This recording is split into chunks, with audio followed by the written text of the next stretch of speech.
क्या supreme court of India अब election process पर सीरियस सवाल उठा रही है? क्या कोर्ट अपने ही पुराने जजमेंट को भी क्वेश्चन कर रही है? क्या जुडिशरी को रियलाइज हो रहा है कि पॉलिटिकल लीडरशिप की क्वालिटी में एक्सपेक्टेड इंप्रूवमेंट नहीं आया? और जब सुप्रीम कोर्ट में सीजे सूर्यकांत फ्रीबीज कल्चर पर भी स्ट्रॉन्ग रिमार्क्स दे तो क्या ये डेमोक्रेसी के लार्जर हेल्थ चेक का सिग्नल है? अब कोर्ट रूम का माहौल इंटेंस है क्योंकि ये सिर्फ एक प्रोसीजरल इशू नहीं है बल्कि कॉन्स्टिट्यूशनल डिजाइन का क्वेश्चन है। तो चलिए देखते हैं कि पूरा मुद्दा क्या है। इस बारे में सीजे सूर्यकांत ने क्या बड़े फैसले और रिमार्क्स दिए हैं। व्यूअर्स, अगर आपको हमारा लीगल कंटेंट इंगेजिंग लगे तो ज्वाइन आवर प्राइम मेंबरशिप, जहां आपको मिलेगा early access, exclusive content, in depth analysis and members only video खास आपके लिए।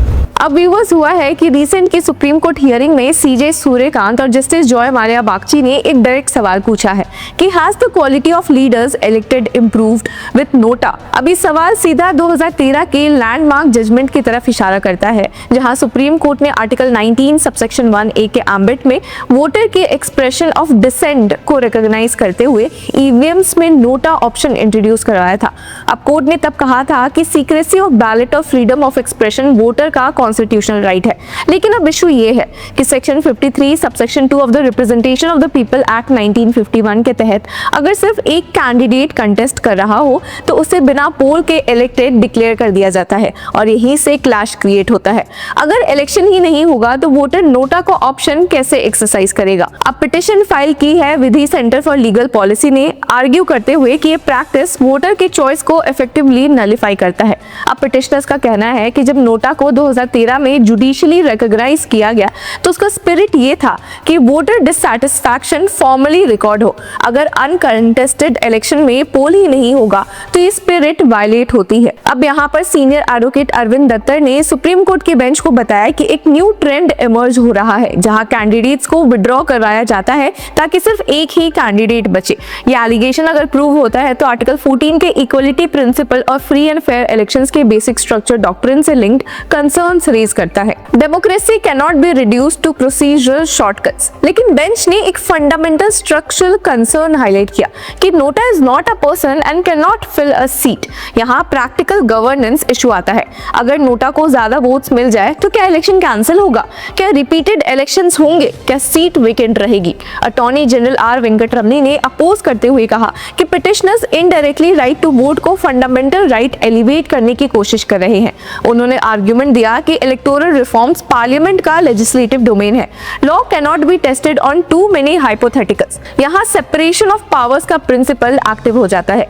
हालांकि जस्टिस बागची ने कहा कि सिचुएशन हाइपोथेटिकल नहीं है। अगर अनकंटेस्टेड कैंडिडेट और नोटा के बीच कंटेस्ट पॉसिबल हो तो ये रियल इशू है। यहाँ कोर्ट एक सटल बैलेंस सर्च कर रही है between institutional restrain and constitutional guardianship. एक और इंटरेस्टिंग डायमेंशन कोर्ट ने रेज किया। सीजे सूर्यकांत ने ओरली रिमार्क किया कि शायद कंपलसरी वोटिंग कंसिडर करना चाहिए। कॉन्स्टिट्यूशन में एक्सप्लिसिट कंपलसरी वोटिंग प्रोविजन नहीं है, लेकिन पार्लियामेंट थियोरेटिकली आर्टिकल 327 के अंडर लॉ बना सकती है regulating elections.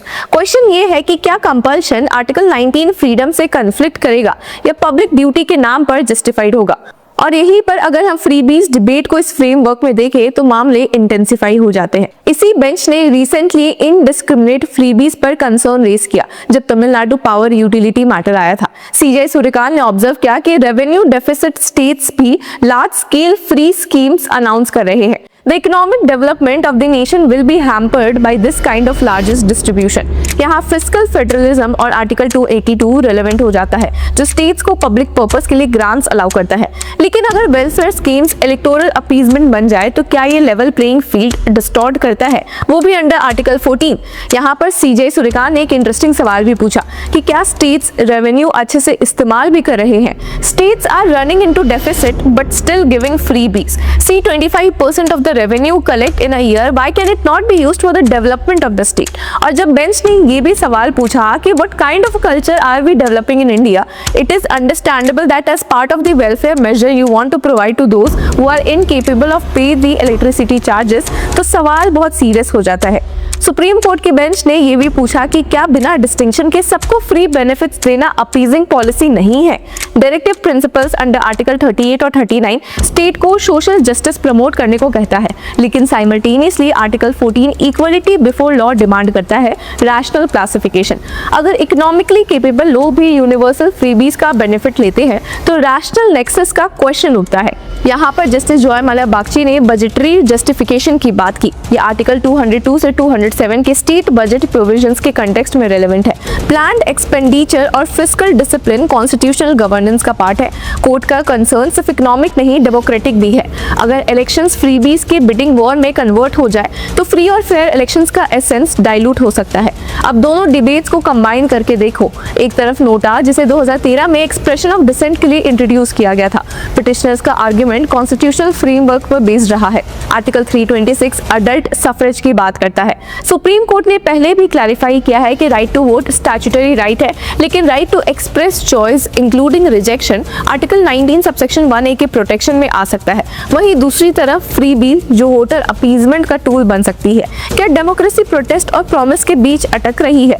A vote must reflect conviction not compulsion और टेम्पटेशन। अगर कैंडिडेट 35% वोट शेयर से जीत रहा है तो मैथमेटिकली 65% ने उसे वोट नहीं दिया, तो क्या मिनिमम थ्रेशोल्ड इंट्रोड्यूस करना चाहिए? प्रीवियस हियरिंग में कोर्ट ने मिनिमम वोट शेयर थ्रेशोल्ड के आइडिया को एक्सप्लोर किया था।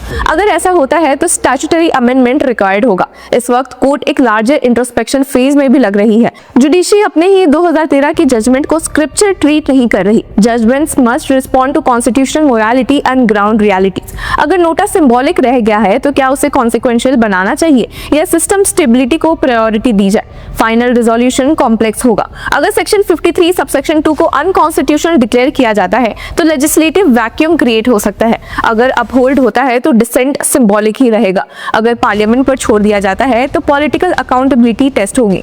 अब अप्रैल की नेक्स्ट हियरिंग क्रूशियल होगी। ये मैटर सिर्फ एक प्रोसीजरल लूप होल का नहीं बल्कि electoral integrity, fiscal responsibility and constitutional balance का है। कोर्ट रूम में जो डिस्कशन चल रहा है वो एक रिमाइंडर है कि डेमोक्रेसी स्टैटिक नहीं होती। इंस्टीट्यूशंस अपने डिसीजंस को भी रिविजिट करते हैं जब ground reality tough questions raise करे। इनमें सबसे बड़ा सवाल यही है, what kind of democratic culture do we want to institutionalise? Accountability based, welfare balanced या पॉपुलिज्म ड्रिवन? सुप्रीम कोर्ट का करंट टोन ये इंडिकेट करता है कि इंट्रोस्पेक्शन सीरियस है। अब देखना ये है कि इस इंट्रोस्पेक्शन से रिफॉर्म निकलेगा या स्टेटस को मेंटेन होगा। तो व्यूअर्स, इस पूरे मुद्दे पर आपकी क्या राय है? Do let us know in the comment section. Until then, keep following Law Chakra.